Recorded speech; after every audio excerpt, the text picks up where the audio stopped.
Hello बच्चों, welcome to DCB biology. मेरे class 10th के प्यारे प्यारे बच्चों, आप सोच रहे होंगे ये लेक्चर हिंदी में कैसे स्टार्ट हो चुका है। हिंदी में नहीं, हम मराठी में ही लेक्चर करने वाले हैं। आपके लिए डीसीबी बायोलॉजी मराठी में खास बायोलॉजी के लेक्चर्स लाया है, वो भी फ्री में। कौन से चैनल पर? हमारे इसी चैनल पर, YouTube DCB biology, DCB online channel. Okay, तर चला मित्रांनो, लवकर आपले जे सीट बेल्ट आहे ते बांधून घ्या, कारण की आपलं विमान जे एरोप्लेन जे ते टेक ऑफ करणार आहे। कारण की आपण स्टार्ट करतोय आपला चौथा चॅप्टर, म्हणजे 3 चॅप्टर आपण आपल्या युट्यूब वरती ऑनलाईन कंप्लीट केलेले आहे, बरोबर आहे। तुम्ही जर ते कंप्लीट केलेले नसेल, तुम्ही जर ते बघितले नसतील, तर ते लवकर जाऊन आधी बघा, कंप्लीट करा आणि मग या चॅप्टरला शिकायला स्टार्ट करा, बरोबर आहे की नाही। कारण पुढचं पाठ आणि मागचं सरसपाट असं नाही करायचंय, आपल्याला सोबत चालायचंय माझ्या। आणि तुम्हाला तर माहिती आहे, कारण की एक्झामला किती कमी दिवस बाकी आहे, बरोबर आहे का नाही। तर मग हाच तो टाइम आहे। आता जर तुम्ही अभ्यास नाही केला तर नंतर कधीच अभ्यास होणार नाही, बरोबर आहे की नाही। मग जो आलेला स्कोर आहे त्याच्यावरती समाधान मानावं लागेल आणि फ्युचरमध्ये मग त्या स्कोरनुसार तुम्हाला तुमचे ॲडमिशन्स घेता येतील, बरोबर की नाही। जर चांगला स्कोर आला, तुमची वाहवा झाली, तुमचे रिलेटिव्ह जे ते सुद्धा तुमची तारीफ करतील, तुमच्या घरच्यांसमोर घरच्यांचा अभिमान वाढेल, म्हणजे प्राऊड फील करतील घरचे तुमच्यावर, बरोबर आहे की नाही। त्याच्यामुळे तुम्हाला काय करायचंय, तुम्हाला आपली जे लेक्चर चालू आहे ते फॉलो करायचे, नीट अभ्यास करायचा आहे। आपण सध्या सायन्स 2 चे लेक्चर्स घेतोय आपल्या याच्यावरती आणि ते पण ऑनलाईन फ्री आहे, बरोबर आहे की नाही।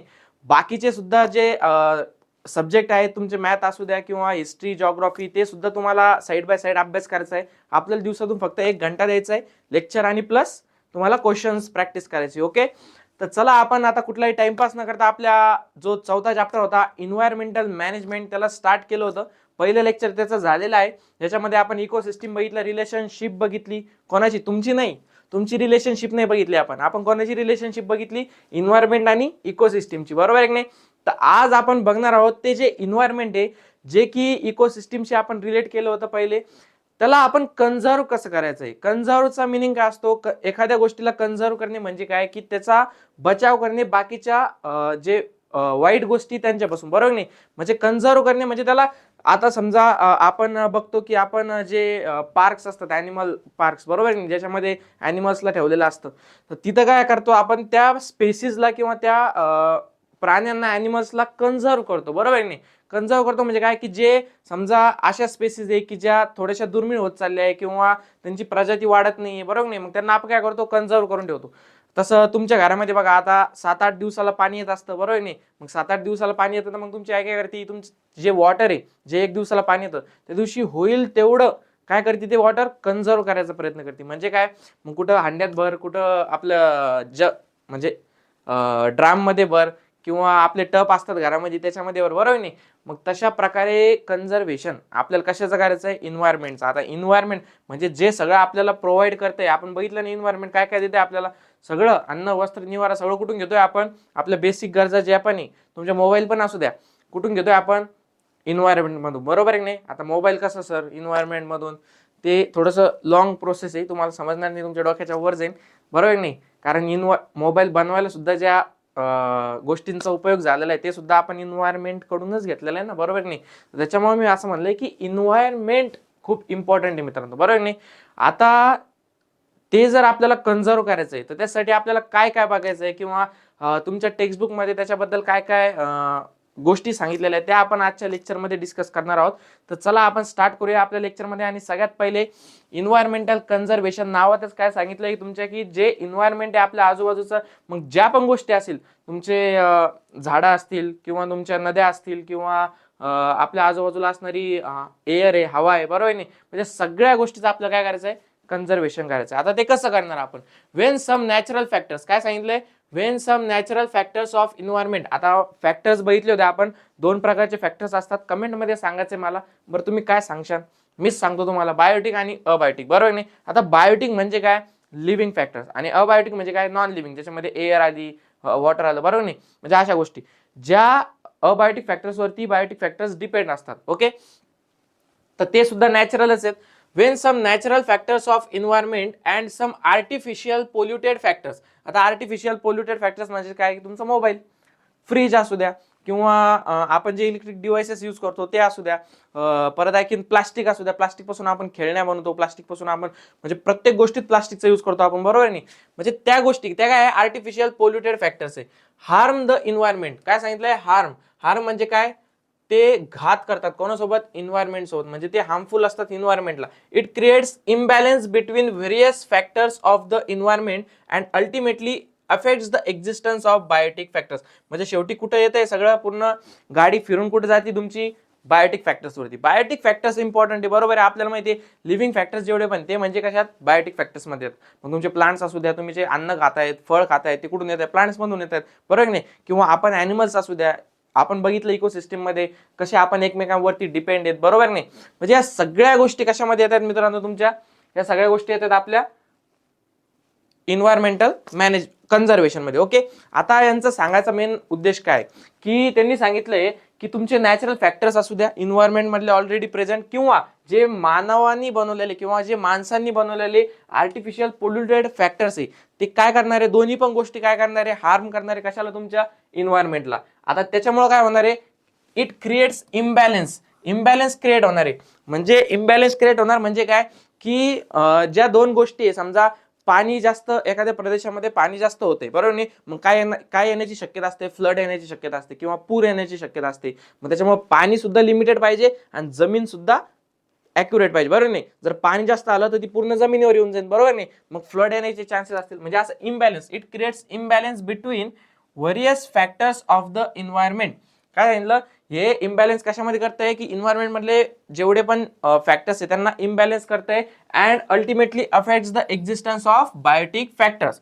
ओके, ऍट प्रेझेंट म्हणजे सध्याच्या स्थितीला many environmental problems have been arisen due to effect of various natural and artificial factors on the earth. म्हणजेच काय सांगितलंय, असे भरपूर प्रॉब्लेम्स आहे इन्व्हायरमेंटल, ते कशामुळे होत आहेत आपल्या सध्या? कशामुळं? जे नॅचरल आणि आर्टिफिशियल फॅक्टर्स आहे त्याच्यामुळे, अर्थ वरती प्रेझेंट असलेल्या. Environmental pollution is one of those main factors. आता याच्यामध्ये एक एंट्री घेतलेली आहे कोणी? इन्व्हायरमेंटल पोल्युशननी. म्हणजे आतापर्यंत इकोसिस्टमचा अभ्यास केला, इन्व्हायरमेंटचा सुद्धा अभ्यास केला. आता त्याचं पोल्युशन कशा प्रकारे होणार आहे त्याचा आपल्याला अभ्यास करायचा आहे. कारण इन्व्हायरमेंटल पोल्युशन हा एक खूप इम्पॉर्टंट महत्वाचा मुद्दा आहे मित्रांनो, आणि त्याच्याबद्दल तुम्हाला माहिती आलीच पाहिजे. याच्यामुळे टेक्स्टबुक मध्ये आपल्याला इन्व्हायरमेंटल पोल्युशन बद्दल सांगितलं. सगळ्यात पहिले इमेजेस बघून घ्या. या इमेजेस मधून तुम्हाला थोडीफार आयडिया येईल की आपल्याला इन्व्हायरमेंटल पोल्युशन मध्ये काय काय बघायचंय. हे बघा, हे तुम्हाला फॅक्टरीज दिसत आहे. फॅक्टरीज मधून काय निघतंय? धूर निघतोय. आपण गावाकडे येता जाता बसमधून किंवा गाडीमधून बघतो की अशी फॅक्टरी असती रस्त्यावरती, म्हणजे थोडंसं साईडला, आणि त्याच्यामधून असा धूर निघत असतो, बरोबर नाही? काळा धूर. मग आपल्याला त्रास होतो कशाला? श्वास घ्यायला. म्हणजे हे काय करतंय? एअर पोल्युशन करते. ओके, म्हणजे एअर कुठे आहे? अबायोटिक फॅक्टर्स आहे कुठे? इन्व्हायरमेंट मध्ये प्रेझेंट आहे. दुसरा हा कचरा दिसतोय तुम्हाला, हा ढीग, कचऱ्याचा पूर्ण ढीग. आता तुम्ही तुमच्या एरियामध्ये जात असाल, प्रत्येक ठिकाणी असा एक एरिया असतो की जिथून गेलं की इतका वास येतो, इतकी दुर्गंधी येते, बरोबर नाही? का? कारण की ते एक पूर्ण सिटीचा जो कचरा असतो तो आपण एका ठिकाणी जमा करत असतो, बरोबर नाही? मग त्या ठिकाणी आता एवढ्या प्लास्टिकच्या बॅग्स, एवढ्या, आता ते प्लास्टिक बायोडिग्रेडेबल आहे का? कमेंटमध्ये सांगायचंय मला, बायोडिग्रेडेबल आहे का नाहीये प्लास्टिक. ओके, पण त्याच्यामुळे होणार काय? त्याच्यामुळे काय होणार आहे की सॉइल मधले जे घटक आहेत किंवा सॉइल मधले जे इम्पॉर्टंट मिनरल्स आहे, न्यूट्रिशन, ते प्लांट्सला नाही भेटणार. प्लांट्स नीट ग्रो नाही करणार. आणि आपल्याला माहिती प्लांट्स वरती किती गोष्टी डिपेंड आहेत, बरोबर नाही? म्हणजे प्रोड्युसर्स ज्याला म्हणतो आपण. तर ह्या गोष्टी म्हणजे पुढे चालून ते इकोसिस्टमला अफेक्ट करणार मित्रांनो. आलं लक्षात? आता एक खालचं पण दिसतंय, हे बघा, हा माणूस आहे. कोण आहे? माणूस आहे. आणि माणूस काय करतोय? याच्यामध्ये फॅक्टरीज आहेत, पोल्युशन आहे, म्हणजे भरपूर ज्या ज्या गोष्टी इन्व्हायरमेंटला अफेक्ट करते त्या सगळ्या, आणि तो माणूस काय करतोय? ते गिळतोय. आता ही इमेज दाखवण्याचा मेन मोटिव्ह काय आहे की अशाच प्रकारचं आपल्या सोबत होतंय की आपण रस्त्याने जात असू द्या, गाड्यांचं पोल्युशन असू द्या, फॅक्टरीजचं पोल्युशन असू द्या, ते डायरेक्टली इनडायरेक्टली आपल्यामध्ये जाते आणि ते अफेक्ट कोणाला करते? आपल्याला, बरोबर नाही? शेवटी हे सगळं काय चालू आहे? आपल्या बचावासाठी चालू आहे, बरोबर नाही? मग जर आपल्यालाच अफेक्ट करत असेल तर ते बनवून काही फायदा आहे का नाही? म्हणजे अशा गोष्टी काहीतरी आपण शिकायला पाहिजे की बाबा ठीक आहे, काही बेसिक गरजा आहेत आपल्याला आता सध्या की त्या आपल्याला करणंच आहे, बरोबर नाही? फॅक्टरीज आपण उभारतोय, पण त्याला एक साइड बाय साइड मार्ग काढला पाहिजे की ते पोल्युशन कसं कमी करता येईल आपल्याला, बरोबर नाही? ते वाढवायचा प्रयत्न केला पाहिजे का नाही? त्याच्यामुळे तुम्हाला नॉलेज पाहिजे की इन्व्हायरमेंटल पोल्युशन काय असतं. तर चला आपण स्टार्ट करूया इन्व्हायरमेंटल पोल्युशनला. सगळ्यात पहिले, generally contamination of any material is it's pollution. काय सांगितलंय की पोल्युशन कशाला म्हणायचं, की कोणतीही गोष्ट असली जी कंटॅमिनेटेड झालेली आहे. कंटॅमिनेशन म्हणजे काय, की खराब झालेली, बरोबर नाही, कंटॅमिनेशन खराब झालेली अशी गोष्ट म्हणजे काय, पोल्युशन आहे तुमची. कळालं तुम्हाला? जी गोष्ट खराब झालेली आहे किंवा जी गोष्ट घाण झालेली आहे त्या गोष्टीला आपण काय म्हणणार, pollution. Any material is it's pollution. Unnecessary काय सांगितलंय, unnecessary and unacceptable change in the surrounding environment due to natural events और human activities are called as a environmental pollution. चला, इन्व्हायरमेंटल पोल्युशनची एक डेफिनेशन, पहिली डेफिनेशन तुम्हाला भेटलेली आहे कुठून, हे बघा इथून. सगळ्यात पहिली डेफिनेशन अननेसेसरी. काय सांगितलं, अननेसेसरी म्हणजे अगरजेचं, बरोबर आहे नाही. And unacceptable change in the surrounding environment due to natural events और ह्युमन ऍक्टिव्हिटीज. आपल्या ह्युमन ऍक्टिव्हिटीज मुळे असू द्या किंवा नॅचरल इव्हेंट्स. आता नॅचरल इव्हेंट्स कसे असतात, तुम्ही म्हणशाल सर आमच्या शाळेमध्ये गॅदरिंगचा इव्हेंट होतो, बरोबर नाही, मग त्याला नॅचरल इव्हेंट आहे का तो, नाही, तसे इव्हेंट नाही. नॅचरल इव्हेंट्स म्हणजे कसे, की आपण इन्व्हायरमेंट बघतोय की नाही, मग तुमचा ब्रेन पण कसा चालला पाहिजे, त्या सब्जेक्टनुसार, त्या टॉपिकनुसार तुम्हाला सुचलं पाहिजे. जर तुम्ही पेपरमध्ये लिहिताय इन्व्हायरमेंट बद्दल, तर प्रत्येक इन्व्हायरमेंटमध्ये चालणारी जी पण गोष्ट ती तुम्हाला त्या पेपरमध्ये लिहिताना आठवली पाहिजे. आता कसं आठवल, मग त्यासाठी तुम्हाला जास्त गोष्टी बघावं लागतील. आता इन्व्हायरमेंट म्हणल्यावर नॅचरल इव्हेंट्समध्ये काय काय आले, अर्थक्वेक आले, बरोबर नाही. आता आपण भरपूर गोष्टी ऐकतो की 2006 असं आलं होतं, भूकंप आला होता, सुनामी आली होती, आमचं गाव वाहून गेलं होतं, बरोबर नाही, अशा स्टोरी ऐकतो. मग त्याच्यानुसार काहीतरी लॉजिक लावायचं की बाबा नॅचरल इव्हेंट्समध्ये सगळ्यात पहिले येईन महापूर, पूर, बरोबर नाही, जे गावाला पूर्ण पाणी भरून जातं. दुसरं येईन अर्थक्वेक म्हणजे भूकंप, नंतर येईन ज्वालामुखी, बरोबर नाही, म्हणजे असे हे झाले नॅचरल इव्हेंट्स. आणि ह्युमन ऍक्टिव्हिटीज, ह्युमन ऍक्टिव्हिटीज म्हणजे आपण तर, तुम्हाला माहिती, आपण तर किती म्हणजे खतरनाक लोक आहे. आपण शांत बसणारे लोक आहे का नाही, आपण या एन्व्हायरमेंट सोबत छेडछाड चालूच असते आपली. आपण कोणती पण गोष्ट बनवतो ना, त्याच्यामध्ये एन्व्हायरमेंटचा विचार कधीच करत नाही, म्हणजे ती गोष्ट हार्मफुलच राहणार आहे. कोणासाठी, एन्व्हायरमेंटसाठी.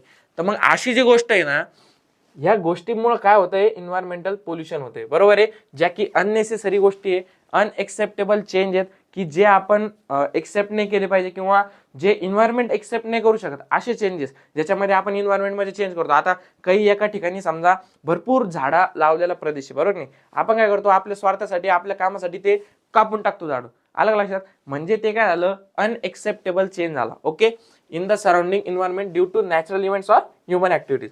ही झाली तुमची पहिली डेफिनेशन. आता दुसरी काय, direct or indirect changes in physical, chemical and biological properties. हे बघा, आता कोणते फॅक्टर्स आले, फिजिकल, केमिकल आणि बायोलॉजिकल प्रॉपर्टीज ऑफ कोणते, air, water, soil, which will be harmful to humans and other living beings is environmental pollution. आता ही कोणती डेफिनेशन तुमची, ही डेफिनेशन तुमची दुसरी. दोन डेफिनेशन आहे. काय सांगितलं, direct or indirect changes in physical, chemical, biological properties of air, water, soil. तुमचे डायरेक्ट असू द्या किंवा इनडायरेक्ट असू द्या, चेंजेस होणार आहेत, बरोबर नाही, आपल्या ऍक्टिव्हिटीजमुळे. आता ते चेंजेस कोणामध्ये होणार आहे, एक तर एअरमध्ये होणार आहे, म्हणजे जी आपली हवा आहे. जसं की सगळ्यात चांगलं उदाहरण म्हणजे आपलं एअर पोल्युशन, बरोबर नाही, आपण गाड्या काढतो एकदम सर्रास डिझेल बिझेल भरून मस्त, का आता कमी ॲव्हरेज येतं, बरोबर नाही. मग अशा गोष्टी आता सध्याचा भाग सोडून द्या, की आता CNG किंवा समजा इलेक्ट्रिक गाड्या, अशा म्हणजे भरपूर ऑप्शन्स येत आहेत की ज्याच्यामुळे थोडंसं पोल्युशन नाही म्हणलं तर कमी होते. पण जुन्या काळामध्ये आता डिझेलच्या गाड्या वापरायच्या, ज्याच्यामुळे सगळ्यात जास्त पोल्युशन व्हायचं, किंवा पेट्रोलच्या गाड्या असू द्या. मग याच्यामुळे काय होतं, एअर पोल्युशन होतं. आता हे डायरेक्ट किंवा इनडायरेक्ट, डायरेक्ट पोल्युशन होतंय का नाही, इनडायरेक्टली का होईना पण होतंय का नाही असं. मग ते काय करतंय, एअरचं फिजिकल, केमिकल, बायोलॉजिकल जेवढ्या पण प्रॉपर्टीज आहे त्याच्यामध्ये काय करतंय, चेंज करतंय.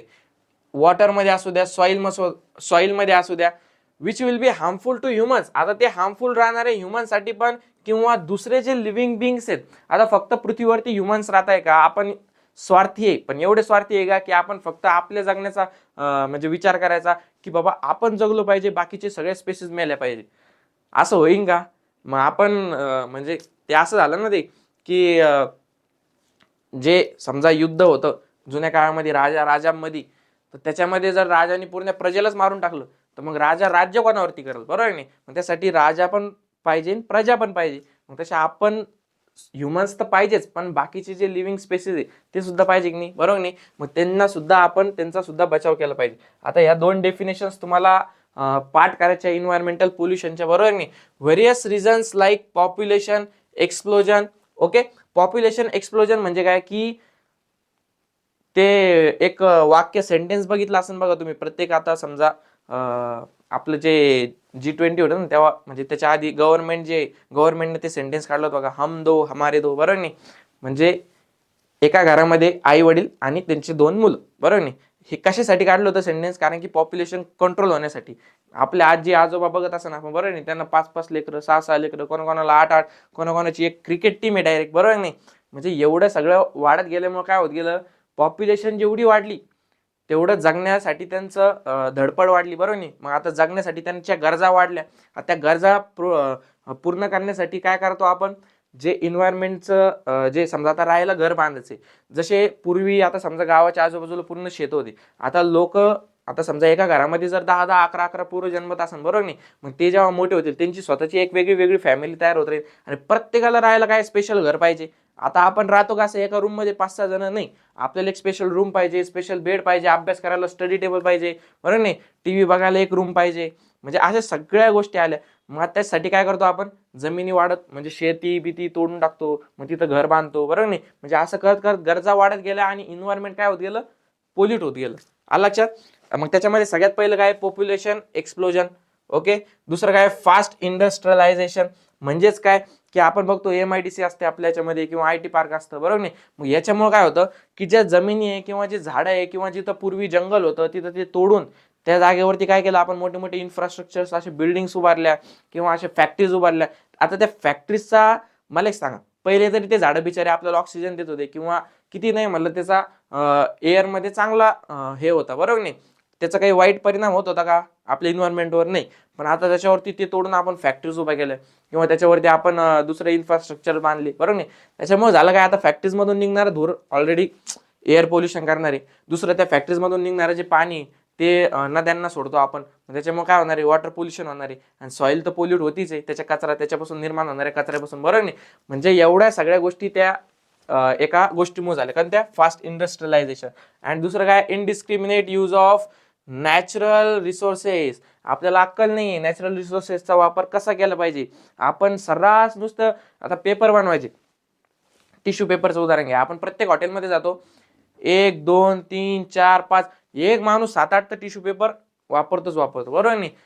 हात धुवायला एक, तोंड पुसायला एक, प्लेट पुसायला एक, बरोबर नाही. आता ते टिश्यू पेपर बनवण्यासाठी किती झाडं तोडले जाते, बरोबर नाही. म्हणजे किती गोष्टी होतात, ते आपल्याला त्याची बॅकग्राऊंड स्टोरी माहिती असते नाही, आपण यूज करून टाकतो. पण ज्यांना ही स्टोरी माहिती राहील तेव्हा ते काय करतील, जेव्हा अवेअरनेस पैदा होईल तेव्हा तुम्ही काय करशाल, ती गोष्ट जपून वापरणार, बरोबर नाही. मग त्याच्यासाठी तुम्ही आता काय, नॅचरल रिसोर्सेसचा कमी वापर करायचा. जर डिफॉरेस्टेशन म्हणजे वापर करायचा, पण तो कसा, लिमिटेशन्स मध्ये. डिफॉरेस्टेशन म्हणजे जे आपण जंगल तोडतोय, जाळतोय. अनप्लॅन्ड अर्बनायझेशन, जे आपण आता सो कॉल्ड आपण स्वतःला म्हणजे एक असं हाय लेवलला घेऊन चाललोय, बरं नाही. आपण सिटीमध्ये, गावाकडून सिटीत आलो, मग सिटीपासून आपण आता मेट्रो सिटीमध्ये राहतोय, बरं नाही. असं तसं जे आपल्याला असा अभिमान वाटतो. पण त्याच्यामुळे काय गोष्टी होत आहेत, त्याच्यामुळे इन्व्हायरमेंट पोल्युशन गोष्टी वाढत आहेत, बरोबर नाही.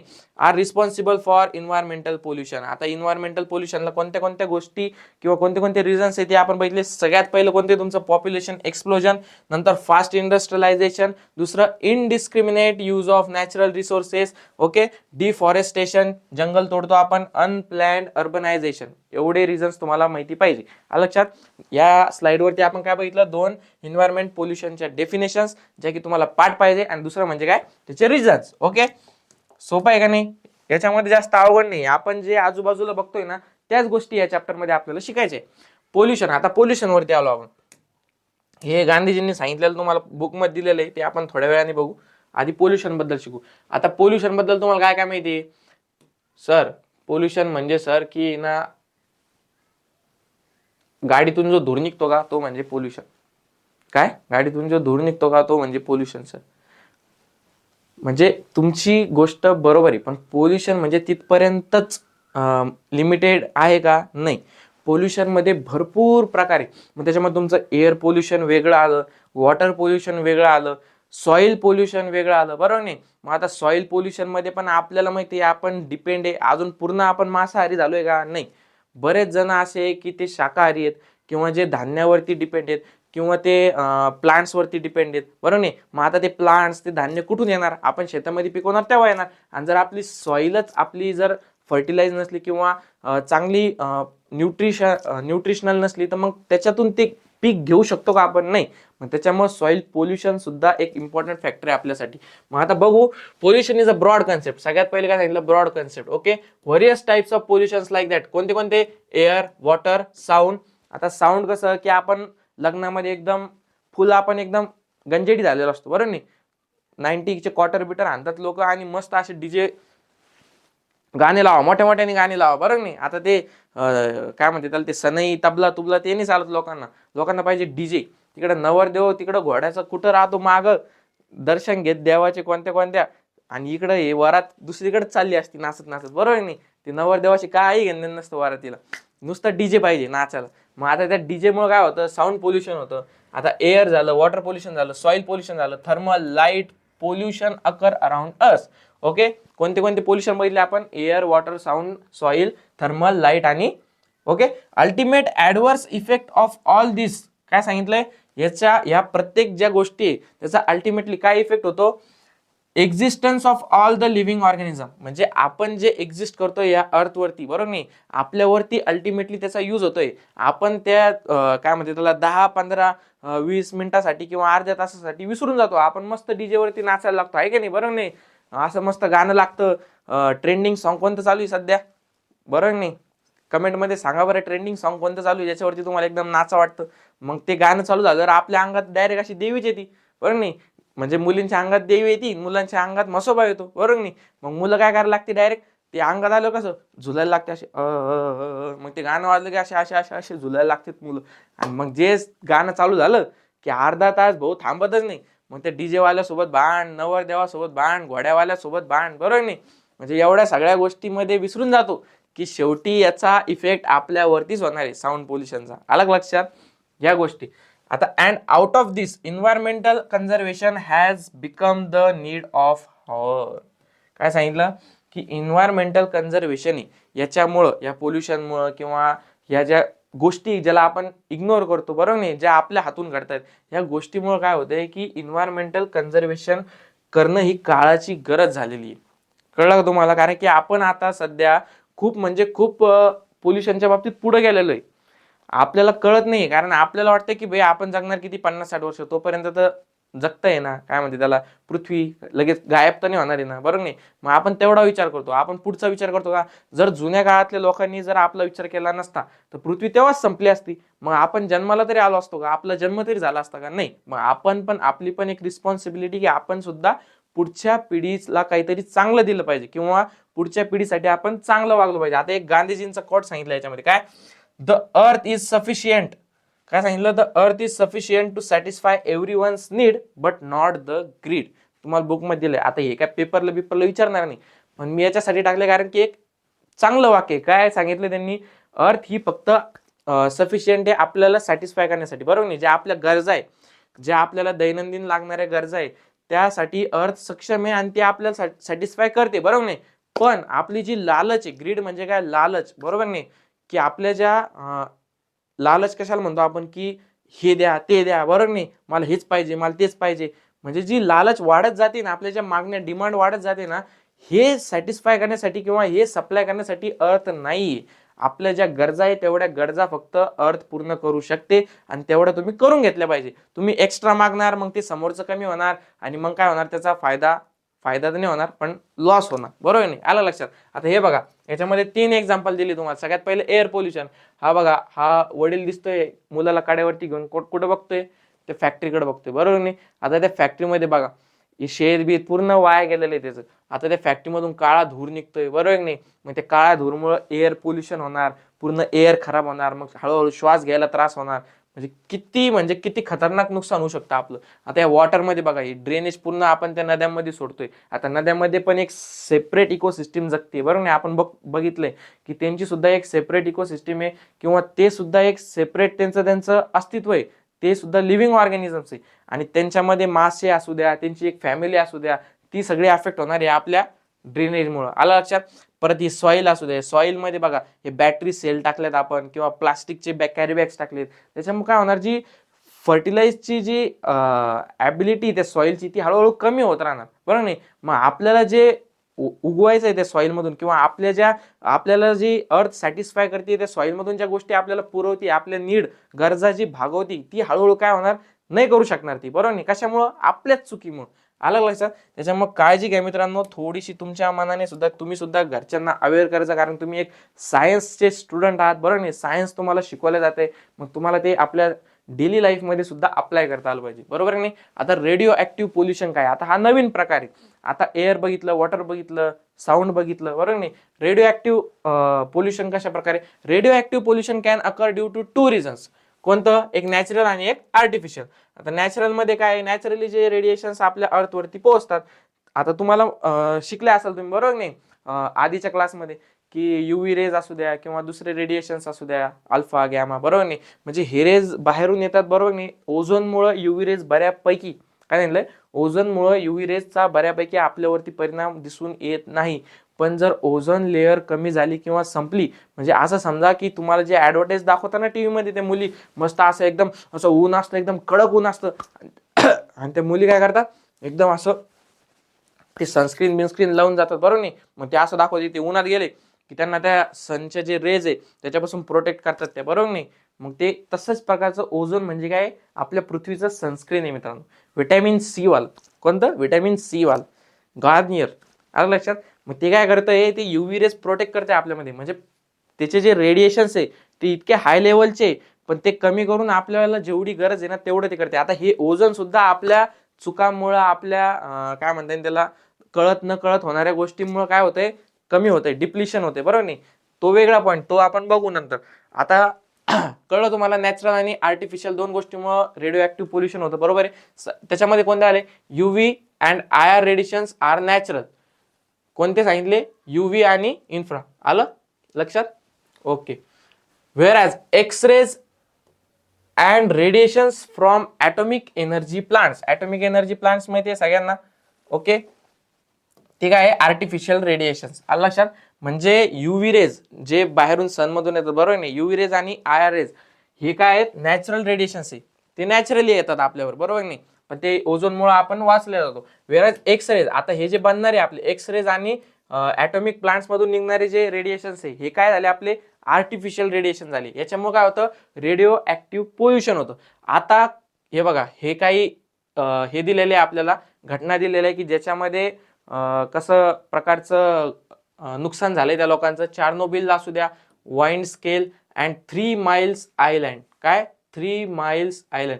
मिसहॅप्स are the major mishaps of the world till present. यांच्यामध्ये झालेलं जे मिसहॅप आहे, म्हणजे जी दुर्घटना झालेली यांच्यामध्ये, कशामुळं, ह्या रेडिओ ऍक्टिव्ह पोल्युशनमुळं, ही जगातल्या सध्याच्या टॉपच्या काय म्हणता येईल त्याला घटना आहेत, त्या दुर्घटना आहेत. कोणते, चार्नोबिल, वाईन स्केल आणि 3 miles island. Thousands of people have been affected for long term due to these accidents. म्हणजे काय सांगितलंय की 1 2 3 4 5 असे बोटावर 10-15 मोजणे इतके नाही, तर 1000 ऑफ पीपल्स याच्यामुळे अफेक्ट झाले. आणि ते फक्त अफेक्ट त्यांच्या पिढीपुरते नाही झाले, त्यांची जी येणारी पिढी आहे त्यांच्यामध्ये सुद्धा ते अफेक्टनेस दिसायला लागला, बरोबर नाही. म्हणजे ते तुम्हाला तो आठवतो का, अणुबॉम्बचा हल्ला झालेला, कावासाकी नागासाकी, तुम्ही तर नव्हते, तुम्हाला नाही आठवणार, पण ऐकलं असेल ना तुम्ही, बरोबर नाही. ते म्हणजे असं म्हणते की तेव्हा झालेला जो हल्ला आहे त्याचे रिझल्ट अजून सुद्धा त्यांच्यावरती दिसतात. काही लोक अपंग पैदा होतात, काही लोक समजा मरून जातात, बरोबर नाही. म्हणजे असे गोष्टी त्यांच्यावरती दिसतात अजून पण. म्हणजे किती मोठा हल्ला झाला असेल तो, बघा विचार करा. तशा प्रकारचं some of the effects of radiations are as follow. आता ते इफेक्ट्स कोणते, सगळ्यात पहिलं cancerous ulceration occurs due to higher radiations of x-rays. जे आपण आर्टिफिशियल बघितलं ना एक्सरेज, बरोबर नाही, आर्टिफिशियल रेडिएशन, त्याच्यामुळे काय होतं, कॅन्सरस अल्सरेशन. ओके. आता तुम्ही कॅन्सर शब्द ऐकला असेल, तुम्हाला काय जुना नाही येतो, नवीन नवीन नाही येतो शब्द, जुनाच आहे, बरोबर नाही. तुम्ही भरपूर पेशंट सुद्धा बघितले असेल कॅन्सरचे. लक्षात. Tissues in the body are destroyed. काय सांगितलं, आपल्या बॉडीतले जे टिश्यूज आहे, आता आपली बॉडी कशापासून बनलेली आहे, सगळ्यात पहिले सेल, मग सेल एकत्र आल्यावर टिश्यूज, मग टिश्यूज एकत्र आल्यावर ऑर्गन, मग ऑर्गन आल्यावर ऑर्गन सिस्टीम. आलं लक्षात. म्हणजे असा सिक्वेन्स आहे. त्यातले कोणते, टिश्यूज. टिश्यूजचा जो पार्ट आहे त्याच्यावरती अफेक्ट करतं. परत जेनेटिक चेंजेस आकार, आता तुम्ही हेरिडिटी चॅप्टर बघितला, त्याच्यामध्ये ट्रान्सक्रिप्शन बघितलं, ट्रान्सलेशन बघितलं, ट्रान्सलोकेशन बघितलं, त्याच्यामध्ये तुम्ही जेनेटिक कोड बघितला आपला, बरोबर आहे नाही. त्याच्यामध्ये तुम्ही एक गोष्ट लक्षात केली, आपण म्युटेशन टॉपिक शिकलो होतो बघा. आता तुम्हाला आठवत नसेल, ज्यांना आठवतंय म्हणजे ते बरोबर ट्रॅक वरती आहे, अभ्यास चांगला चालू आहे त्यांचा. म्युटेशन मध्ये आपण बघितलं होतं, छोटा जरी चेंज झाला, बरोबर नाही, छोट्या गोष्टी त्याच्यामध्ये छोटा जरी चेंज झाला किंवा एनर्जी प्रोडक्शन होत असताना आपल्या याच्यामध्ये TRNA ने जर रीड करण्यामध्ये थोडी जरी गलती केली किंवा चुकीचा जर कोडॉन लावला, तर खूप मोठं म्युटेशन होऊ शकतं किंवा खूप मोठे चेंज होऊ शकते समोरच्या व्यक्तीमध्ये. अलग लक्षात, म्हणजे तशा प्रकारचे जेनेटिक चेंजेस होऊ शकते. कोणी अपंग पैदा होऊ शकतो, बरं नाही, कोणाला काय म्हणतात त्याला एक बोट शिल्लक असतं बघा काही ना, ते पण एक म्युटेशन मुळेच असतं, बरोबर नाही. अलग लक्षात, म्हणजे अशा गोष्टी. व्हिजन इज ॲडव्हर्सली अफेक्टेड, काय व्हिजन इज ॲडव्हर्सली अफेक्टेड, कोणी आंधळ होऊ शकतं, बरोबर नाही. ते आंधळे बरेच बघितले असेल तुम्ही आता पिक्चरमध्ये. कसं लाईफ पिक्चरमध्ये चांगलं वाटतं आपल्याला बघायला, पण रिअलमध्ये लई अवघड असतं, बरं नाही. आपल्याला डोळे दिले देवानी ते बघण्यासाठी, हे जग एवढं सुंदर आहे ते बघण्यासाठी. आपण त्या जगाला खराब करतोय आणि मग आपले डोळे खराब झाले की मग ते जग पण आपल्याला नाही दिसणार. त्याच्यामुळे तुम्हाला काय करायचं आहे, तुम्हाला जे होईल शक्य तेवढं चांगलं ठेवायचं आहे आपलं nature. Need of environmental conservation, आता गरज काय आहे इन्व्हायरमेंट कन्झर्व करायची किंवा इन्व्हायरमेंटल कन्झर्वेशनची गरज काय ते आपण बघूया. Okay, general public is not aware about the rules of environment conservation. हो, आम्हाला ते माहिती आहे, कारण आम्ही स्वतः सुद्धा अवेअर नाही, बरोबर आहे नाही. त्याच्यात नवीन काय, there should be a large scale participation of the people in environment conservation. म्हणजे त्यांचं म्हणणं आहे की जास्तीत जास्त तुम्ही जे आता हे लेक्चर बघतायत, बरोबर नाही, जे जास्त पॉप्युलेशन हे लेक्चर बघतंय, बरोबर नाही, मी ज्यांना शिकवतोय आता युट्यूबवरती फ्री ऑनलाईन आहे आणि हे सगळेजण मुलं बघतायत, मग त्यांच्यापर्यंत काय मेसेज गेला पाहिजे की जे मला 1000, 2000, 3000 जे पण मुलं बघतील, बरोबर नाही, ऑनलाईनमध्ये किंवा लाखो बघतील, बरोबर नाही, त्यांच्यापर्यंत माझं वैयक्तिक काय पाहिजे की बाबा रिस्पॉन्सिबिलिटी काय पाहिजे की त्यांच्यापर्यंत मी एक चांगला मेसेज दिला गेला पाहिजे, बरोबर नाही. मग आता माझं कर्तव्य आहे ते, बरोबर नाही. तसं त्यांचं म्हणणं काय आहे की there should be a large scale participation of the people, म्हणजे जास्तीत जास्त पीपल जे आहेत किंवा जे व्यक्ती आहेत त्यांचं पार्टिसिपेशन पाहिजे त्यांना, कशासाठी, इन्व्हायरमेंटल कन्झर्वेशनसाठी. कारण ती ती गोष्ट म्हणजे सगळ्यांसाठीच इम्पॉर्टंट ना, ते कोणाचं वैयक्तिक काम आहे का नाही. आता हे फॅक्टरीज असू द्या किंवा हे दुसऱ्या गोष्टी असू द्या, हे तरी आपण म्हणू शकतो की त्या त्या पर्सनचं वैयक्तिक काम आहे बाबा, त्याला पैसा कमवायचा आहे, त्याला त्याची फॅक्टरी उभी करायची आहे. पण इन्व्हायरमेंट कन्झर्वेशन हे तर काम सगळ्यांसाठी आहे ना, बरोबर नाही, हे आपल्यासाठीच चालू आहे ना, त्याच्यामुळे सगळ्यांनी त्याच्यात पार्टिसिपेट केलं पाहिजे. It will be possible to answer the environmental problems only if environmental protection conservation becomes an effective public movement. त्यांचं म्हणणं काय आहे, it will be possible to answer the environmental problems, म्हणजे जे इन्व्हायरमेंटल प्रॉब्लेम्स येत आहेत सध्याला, बरोबर नाही, त्याला आपण आन्सरेबल तेव्हाच राहू कधी, जेव्हा only if environmental protection conservation becomes an effective public movement. जे तुमच्याकडून, जे आपण पब्लिक आहे, जनता कशासाठी म्हणतो आपण, आपलं काम फक्त एवढंच आहे का की आपण फक्त घरात टीव्ही बघून किंवा घरात मोबाईल बघून फक्त एकमेकाला सल्ले द्यायचे की बाबा यार हे असं करते आपली देशामध्ये, अरे यार हे असं. आपण स्वतः जेव्हा त्याच्यात पार्टिसिपेट करू, बरोबर नाही, आपण न्यूजवरती बघतो असं हल्ला झाला, आपण बघतो न्यूजवरती असं झालं, आपण घरात बसल्या बसल्या सल्ले देतो, यार आर्मी ना अशीच यार, आपलं जे एजन्सी ना असेच यार, हे काही लक्ष देत नाही, ते करत नाही. अरे भाई, तुमचा पण तर एक हक बनतो ना, तुम्ही सुद्धा त्या देशामध्ये राहताय ना, मग तुम्ही सगळं त्या आर्मीवरती सोडून देणार का, नाही. तुम्ही सुद्धा काहीतरी, किंवा दुसरी गोष्ट असू द्या, एखाद्या पॉलिटिक्स वरती सोडून देणार आहे का, तुमच्या घरामध्ये खड्डा असतं घरासमोर, बरं नाही, मग तुम्ही त्याची वाट बघत बसणार आहे का, पुढच्या वेळेस तो कधी रस्ता बनवल आणि मग त्याला रोज शिव्या घालत बसतात, नाही. तुम्ही एक स्टेप उचला, थोडंसं अवेअर व्हा, तुम्ही स्वतः थोडंसं सिमेंट आणू शकता, त्याच्यामध्ये भरून टाकू शकता, बरोबर नाही, ते सध्या पुरतं तात्पुरतं क्लोज करू शकता. म्हणजे ह्या गोष्टी सुद्धा आपण केल्या पाहिजे, सगळ्या नुसतं पुढच्यावर ढकललं नाही पाहिजे.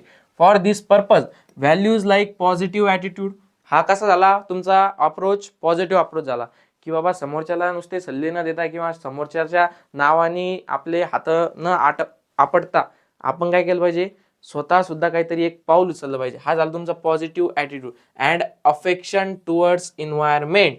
आणि तुमचे जे समजा आता काही काही असतात बघा, ते जनता गॅरेज पिक्चर पाहिला का तुम्ही, साऊथचा पिक्चर बघा, जे साऊथ मूवी जास्त बघतात त्यांना कळलं असेल, त्या जनता गॅरेजमध्ये त्यांनी एक चांगला म्हणजे साऊथच्या पिक्चरमध्ये फायटिंग शिवाय दुसरं काही नसतं, पण त्याच्यामध्ये एक चांगला मेसेज दिलेला आहे त्यांनी. तो जो हिरो असतो ना, तो ह्या सेंटेन्सला सूट होणार आहे. म्हणजे काय, अफेक्शन टुवर्ड्स इन्व्हायरमेंट. म्हणजे तो इतका हे असतो ना, की त्या पिक्चरमध्ये पूर्ण ते जी स्टोरी ती त्या एकाच पॉईंटवरती घुमते, ते इन्व्हायरमेंट कन्झर्वेशनवर, बरोबर नाही. त्याच्यामुळे तो पिक्चर बघा तुम्ही एकदा, की त्या हिरोला लय आवडत असते प्लांट्स, ते तो दिवाळीला साधे फटाके सुद्धा फोडू देत नाही पोरांना, बरोबर नाही, त्या सोसायटीमध्ये. म्हणजे एवढा तो इन्व्हायरमेंट फ्रीक असतो. आलं लक्षात? अशा गोष्टी. अफेक्शन पाहिजे, नॉलेज अबाउट इट, नॉलेज सुद्धा पाहिजे. नुसतं अफेक्शन किंवा नुसतं पॉझिटिव्ह अप्रोच, पॉझिटिव्ह ॲटिट्यूड असून चालत नाही. थोडं नॉलेज पण पाहिजे. आणि ते नॉलेज कसं भेटणार तुम्हाला? तुमच्या टेक्स्टबुकमधून, किंवा तुम्ही जे मोबाईल वापरतात, यूट्यूब बघतात, थोड्या चांगल्या गोष्टी पण त्याच्यावरती बघायला पाहिजे. काही आता समजा पॉडकास्ट असतात, किंवा काही तज्ज्ञ लोक असतात, त्यांचे पॉडकास्ट असतात.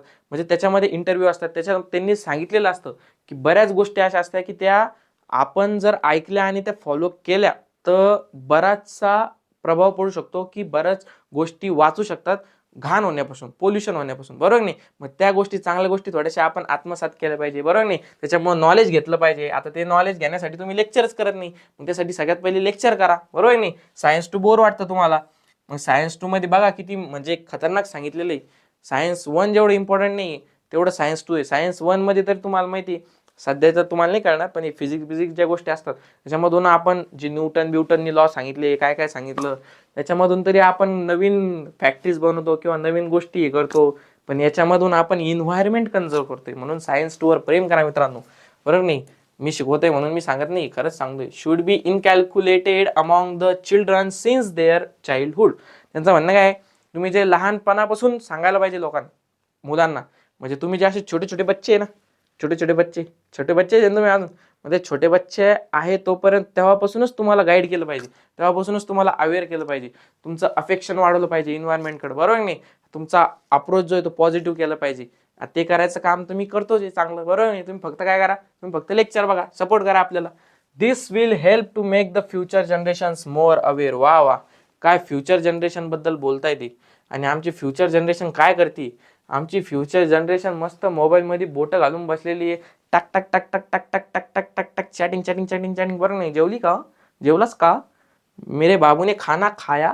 खाना खाया नाही, मेरे बाबू ने थाना थाया, बरं नाही. बोबडं बोलते काही काही, ते एवढं स्पेलिंग मिस्टेक करते त्याच्यामध्ये, समोरच्याला कन्फ्युज होऊन जातं की याला नेमकं म्हणायचं काय. मग तो अंदाज लावत बसतो, त्याच्यामध्ये रिप्लाय करायला उशीर होऊन जातो. आणि मग बाबूला राग येतो, हा मी मेसेज करून 1 मिनिट झाला, 2 मिनिट झाला, अजून मला रिप्लाय नाही आला, कसं काय नाही आला. अरे बाबा, तू स्पेलिंगच अशी टाकली, तिला समजायलाच अर्धा घंटा लागू राहिला, बरोबर नाही. थोडं दम खाय.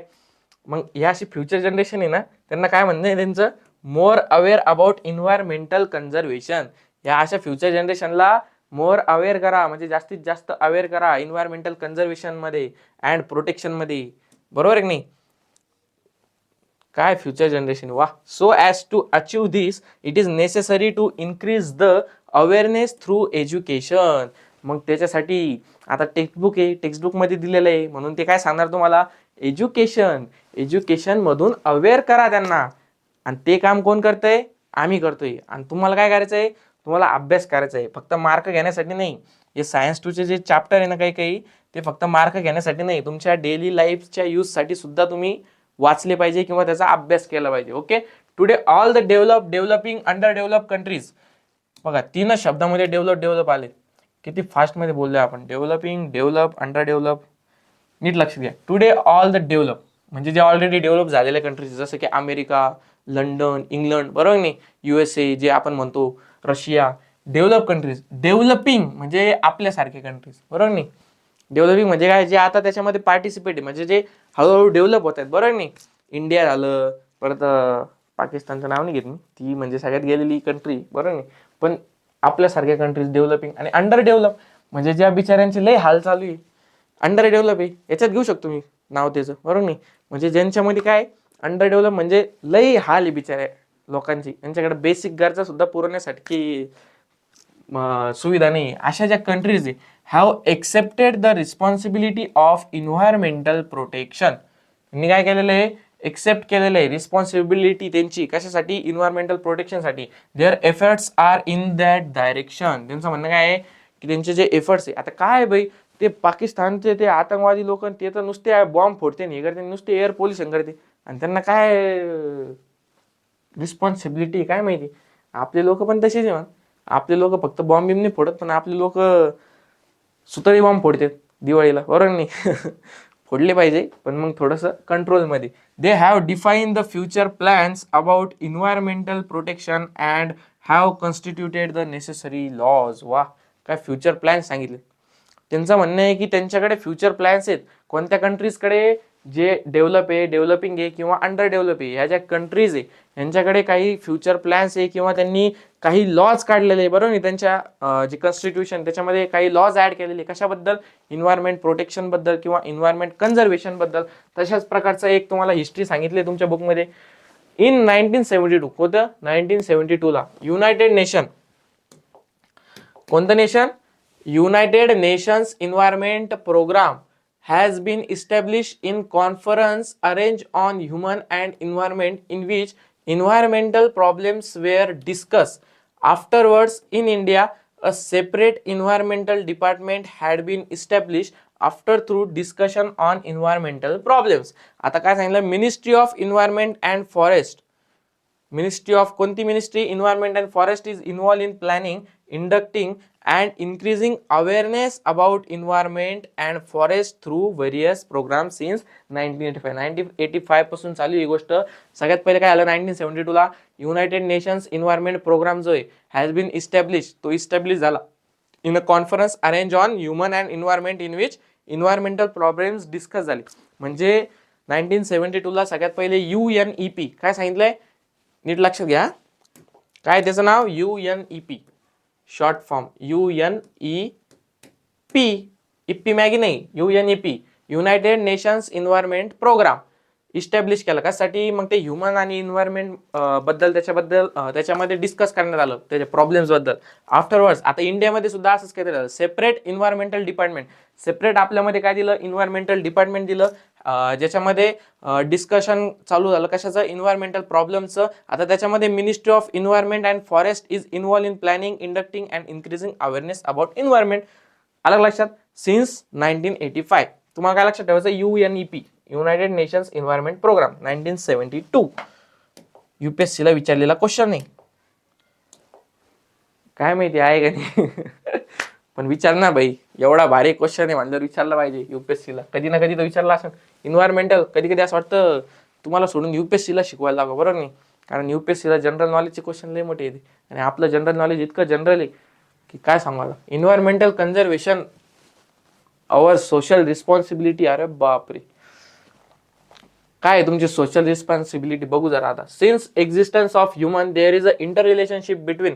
अरे बापरे, वापस तो शब्द आला, जो शब्द आमच्या आयुष्यात कधीच आला नाही अस्तित्वात. तो शब्द आम्हाला वाचण्यात आला. कोणता? Inter relationship. ओके, इग्नोर करा ह्या वर्डला तुम्ही जर तुम्ही सिंगल असाल तर. Since existence of human there is a inter relationship between काय? Humans and environment. यांच्या रिलेशनशिपकडे लक्ष द्या रे. स्वतःच्या रिलेशनशिपकडे काय लक्ष देते? तुम्ही एक ह्युमन आहे आणि तुमच्या आजूबाजूला इन्व्हायरमेंट आहे, तुमचं ऑलरेडी रिलेशनशिप चालू आहे, त्याच्याकडे लक्ष द्या. ह्युमन स्टेप्ड ऑन द अर्थ long after formation of earth. वा वा, म्हणजे अर्थ झाल्याच्या नंतर कितीतरी वर्षानंतर ह्युमननी पाऊल ठेवलं त्या पृथ्वीवरती आणि तोच ह्युमन आज ती पृथ्वी नष्ट करायचा विचार करतोय. मेरे बच्चे, मेरे बालक, ये गलत कर रहे हो तुम.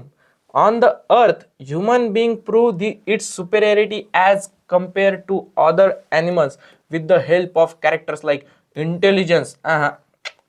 इंटेलिजन्स तर मला काही दिसत नाही. मेमरी, हा, वाईट गोष्टी लवकर आठवतात. मेमरी आहे, वाईट गोष्टी लवकर आठवतात. इमॅजिनरी ॲबिलिटी, वा वा वा, ही तर एवढी दिलेली देवान, कुठून कुठून दिलेली इमॅजिनरी ॲबिलिटी. जे होणार नाही ते सुद्धा इमॅजिन करून घेतो आधीच. Human establish domination over the nature. हे काही समजलं नाही. Human establish domination over the nature म्हणजे काय? की पृथ्वीवरती ह्युमन बिंग जे, म्हणजे जे मानव आहे, ह्युमन बिंग, तो याचा ब्रँड नाही बरं का आपलं बिंग ह्युमन, सलमान खानचा. ह्युमन बिंग सांगितले नाही म्हणजे आपण सगळे, सलमान खानच नाही बघतो, आपण सगळ्यांनी प्रूव्ह केलंय स्वतःला या पृथ्वीवरती की बाकीच्या ऑर्गॅनिझमपेक्षा किंवा बाकीच्या लिव्हिंग बिंगपेक्षा आपण कसे श्रेष्ठ आहे, कसे आपण जास्त मोठे, बरोबर नाही. का बरं? कारण की आपल्याकडे काय आहे? इंटेलिजन्स जे तुमच्याकडे नाही आहे पण बाकीच्यांकडे तर आहे ना इंटेलिजन्स. मेमरी कार्ड नाही, मेमरी जे आपल्या मेंदूमध्ये मेमरी असते. आमचं मेमरी कार्डच भरलंय सर, त्याच्यामध्ये पुस्तकं काय काय टाकून ठेवलंय आम्ही, बरोबर नाही. पण ही मेमरी काही भरा ना आमची दिमागाची, ती खालीच आहे अजून. इमॅजिनरी ॲबिलिटी एवढं इमॅजिन करून बसलोय सर, म्हणजे आम्ही तुम्हाला सांगतो सर, रात्री झोपायच्या आधी असं इमॅजिन करतो आम्ही मस्त. ऐकून घ्या पुढचं. उद्या जाणार मस्त कारमध्ये, फेवरेट कार कोणती आपली, BMW, मर्सिडीज, फरारी, त्याच्यामध्ये मस्त एंट्री घेणार कॉलेजमध्ये, बरं का. कॉलेजमध्ये आल्यावर आता तुम्ही स्टुडंट आहे, तुम्ही कॉलेजमध्ये जाणार ना कधीतरी, मग तुम्ही असे स्वप्न बघणार, मग मी अशी एंट्री घेणार, मग हे माझं कॉलेज राहील असं यश चोपडाच्या पिक्चरमध्ये कॉलेज दाखवून नाही का, स्टुडंट ऑफ द इयर, तसं माझं कॉलेज राहील. मग मी अशी एंट्री घेईन, मस्त असे 6 पॅक ॲप्स राहतील मला, अशी बॉडी बिडी राहीन, बरोबर नाही. असे मस्त ते असे केस बिस वॅक्स लावलेले राहतील, चष्मा बिष्मा गॉगल बिगल राहील, मी अशी एंट्री घेईन मस्त. आणि लगे असे 8-10 मुली राहतील, त्या 8-10 मुली लगे अशा माझ्या बाजूला येऊन उभा राहतील, त्याला म्हणते ओ माय गॉड वो आ गया, देखो वो आ गया, बरोबर नाही, असं म्हणतील. मग मी लगे सगळ्यांना म्हणून चलो साईड को हटो, साईड को हटो. मग मी लगे जाईन, असं जे पाहिजे ते घेईन कॅन्टीनमध्ये जाऊन, बरोबर नाही. कॉलेजमध्ये बसल्यावर सगळे सर लोक मॅडम लोक माझ्या समोर येतील, असे पाया पडतील. ही तुमची इमॅजिनरी ॲबिलिटी सांगतोय मी तुम्हाला. असं कधी होणार नाही. तुम्ही शेवटी सायकलवरच जाणार, बरोबर नाही, किंवा त्या रिक्षामध्ये धक्के खात खातच जाणार. मग ते त्याच्यानंतर पुढचं तर माहिती तुम्हाला, 8-10 मुली सोडा, 8-10 कुत्रे पण तुमच्या आजूबाजूला फिरणार नाही, बरोबर नाही.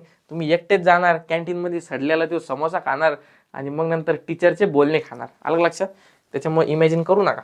Human utilise all the natural resources as much as possible in an attempt to live a satisfactory life. काय सांगितलं, सॅटिस्फॅक्टरी लाईफ जगण्यासाठी भरपूर यूज केलाय ह्युमन्सनी, जेवढं पॉसिबल आहे तेवढा. Human kept on snatching from the nature. टेक्स्टबुकनं पार इज्जतच घातली ह्युमनची. त्याचं म्हणणं आहे की human kept on snatching from the nature as much as possible and this led to increase in problems. म्हणजे सगळं टेक्स्टबुकनं पूर्ण जे काय श्रेय आहे या पूर्ण इन्व्हायरमेंटचं खराब होण्याचं किंवा पोल्युशन होण्याचं, ते सगळं श्रेय कोणाला दिलंय, तर अर्थात मानवाला दिलंय, म्हणजेच आपल्याला दिलंय. त्यांचं म्हणणं पडलंय की तुम्ही काय करताय, तुम्ही स्वतःच्या गरजा जेवढ्या पूर्ण करताय, जेवढं पॉसिबल आहे तुमच्याकडून तेवढं सगळं नेचरकडून घेऊच लागले. पण आता काय झालंय, तुमची लालच वाढली, तुम्ही त्यांच्याकडून हिसकावून घेताय नेचरकडून. तुमच्या गरजा सोडून त्याच्या व्यतिरिक्त एक्स्ट्रा तुम्ही नेचरकडून घेतायत, स्नॅचिंग, हिसकावून घेतायत, बरोबर नाही. आलं लक्षात. त्याच्यामुळे काय होतंय, प्रॉब्लेम्स इन्क्रीज होतात, वाढतायत. बघा मित्रांनो, आता तुमचं टेक्स्टबुक पण म्हणायला लागले, मग करा थोडासा विचार. फ्रॉम दिस एंटायर सिनारिओ, जो आधीचा पूर्ण सिनारिओ आपण बघितला, we can understand that human has crucial role in maintaining the environmental balance. म्हणजेच त्यांचं म्हणणं आहे की आपण प्रॉब्लेम्स इन्क्रीज केल्यात, म्हणजेच काय केलंय, इन्व्हायरमेंट इम्बॅलन्स केलंय. Okay, if humans has disturb the environmental balance then human itself only can conserve and improve the quality of nature. हे वाक्य मला आवडलं. काय की जर तुम्ही चूक केली आहे तर ती चूक तुम्ही स्वतःच सुधारू शकता, दुसरं कोणीही सुधारू शकत नाही. त्याच्यामुळे आपण जे ठेवलंय ना करून, ते सगळं साफ पण आपल्यालाच करायचं आहे मित्रांनो. आलं लक्षात. तर many time general public is unknown that its activities are harmful to environment and thereby unknowingly many activities happen. आपल्याला माहीत असतं की आपण जे करतोय ती चूक आहे, आपल्याला माहिती आहे आपण झोपायला नाही पाहिजे दुपारचं, आपण अभ्यास केला पाहिजे, आपल्याला माहिती आहे आपण आधी सरचं लेक्चर केलं पाहिजे, कारण की दिवस फार कमी राहिले, तरी सुद्धा कळत असून सुद्धा आपण ती चूक करतो. आपण मोबाईल बघतो, आपण चॅटिंग करतो, आपण पिक्चर बघतो. आता स्ट्रेंजर थिंग्सचा सीझन 5 आलेला आहे, आपण तो पूर्ण बघणार, एका रात्रीत बघणार. पण अभ्यास आपला एका रात्रीत होत नाही. आपल्याला 200-250 पानाचं बुक एका रात्रीत रीड करणं होत नाही, पण आपल्याला 1-1, 2-2 घंट्याचे 8-9 एपिसोड एका रात्रीत पूर्ण करणं होतात, बरोबर नाही. म्हणजे ह्या गोष्टी कळलंय तुम्हाला. पोल्युशनच्या बाबतीत पण सेम गोष्टी होतात. आपल्याला माहिती आहे तरी सुद्धा आपण ती चूक वारंवार करतोय, त्याच्यामुळे काय होतंय, पोल्युशन वाढतंय. आलं लक्षात. लॉज, आता ते आपण थोडंसं आपल्या आजच्या लेक्चरच्या शेवटच्या मुद्द्याकडे येऊ. तुम्हाला काही लॉज मला सांगायचे, बरोबर नाही. आता हे लॉज ते नाही आहे मर्डर विडर करणारे किंवा असे याच्यावाले, मुलीची छेड काढली सर, कोणता लॉ आहे सर सांगा सर, तिनं माझ्यावर केस टाकली सर, असे लॉ नाही आहे. हे लॉ कसे आपले, हे लॉ आपले इन्व्हायरमेंटशी रिलेटेड आहे, की बाबा इन्व्हायरमेंट कन्झर्व करण्यासाठी कोणते कोणते लॉ आपल्या भारत सरकारने काढले आहेत, बरोबर नाही. सगळ्यात पहिला फॉरेस्ट कंजर्वेशन ऍक्ट 1980, 1980 में क्या निकाला है, फॉरेस्ट कंजर्वेशन एक्ट निकाला है. अब उस एक्ट में क्या बताया गया है, the land reserve for forest conservation has been prohibited to use for any other purpose by this law. म्हणजे त्यांचं म्हणणं काय आहे की जी लँड आहे, लँड स्पेलिंग नीट लक्षात घ्या, LAND, त्याचा उच्चार काय करणार तुम्ही, लँड. ओके, हा, the land reserve for forest conservation, जी लँड आहे ती जी सरकारने फॉरेस्ट रिझर्वेशन साठी ठेवलेली आहे किंवा फॉरेस्ट कन्झर्वेशन साठी ठेवलेली आहे, बरोबर नाही, ती त्याच गोष्टीसाठी यूज करता येऊ शकते, बरोबर नाही, until permission of central government. म्हणजे सेंट्रल गव्हर्नमेंटनी जर परमिशन दिली तर दुसरं काही तुम्ही त्याच्यावरती बांधू शकता किंवा दुसरी त्या जागेवरती काहीतरी करू शकता. नाही तर ती जी लँड आहे ती रिझर्व केलेली कशासाठी, फॉरेस्ट कन्झर्वेशन साठी. आणि मित्रांनो, जर त्याच्यामध्ये तुम्ही काही गडबड केली, any person who disobeys this law is entitled to imprisonment for 15 days. काय मोठी शिक्षा दिली, 15 दिवस, चक्क 15 दिवस तुम्हाला जेलमध्ये टाकण्यात येईल. 15 दिवस, अलग लक्षात. त्याच्यामुळे जेलमध्ये जाऊ नका. जेलमध्ये गेल्यावर लय हालत बेकार होऊन जाते, मग आंघोळीला, जेवायला, बिवायला सगळे हालत बेकार होऊन जाते. त्यामुळे जेलमध्ये जाऊ नका मित्रांनो, गपचूप अभ्यास करा. इन्व्हायरमेंटल कन्झर्वेशन ऍक्ट, आता पहिला फॉरेस्ट कन्झर्वेशन बघितला, आता इन्व्हायरमेंटल कन्झर्वेशन ऍक्ट हा कधी बघितला, 6 वर्षानंतर बनवला, 1986. 1986 ला ऐकिंग काय झालं होतं, चला कमेंट मध्ये सांगा पटकन, आठवतंय का, 1986 में क्या हुआ था, पिक्चर मध्ये वापरले कोणत्या तरी एखाद्या. Purpose of this act is to control the pollution. काय म्हणलं, purpose of this act to control the pollution and punish the persons or institutes harming the environment.